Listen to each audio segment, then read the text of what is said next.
मित्रांनो, आज आपण एक लॉंग टर्मसाठी चार्ट बघूया. जिओ फायनान्स लिमिटेडचा चार्ट ओपन केल्यावर आपण हा रिट्रेसमेंटला आलेला दिसतोय. यानंतर आपण 1 आवर टाईम लावली की तो चांगला ब्रेकआउटच्या ठिकाणी आलेला दिसतो. आता आपण त्याच्या प्रिव्हियस हिस्ट्रीमध्ये गेलो. आता त्याला आपल्याला 1 तासाची एक वन डेची कॅन्डल लावली. वन डेची कॅन्डल लावल्यानंतर जिथं ओपन झाला आहे साधारण त्याच्यावर करतो, म्हणजे हा डिस्काउंटमध्ये मिळणारा स्टॉक आहे आपल्याला. आता बघा, त्याच्या ओपनला आपण एक हॉरिझॉन्टल लाईन लावूया.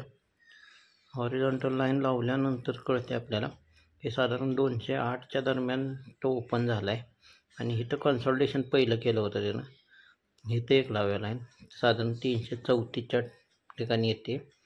आणि आता बघा, इथं आज ट्रेड करतोय तो 230ला करतो, म्हणजे अजून 3 रुपये वर गेला तर तुम्ही घेऊ शकता. कारण ह्याच्यात प्रमोटर होल्डिंग 47% आणि आपल्या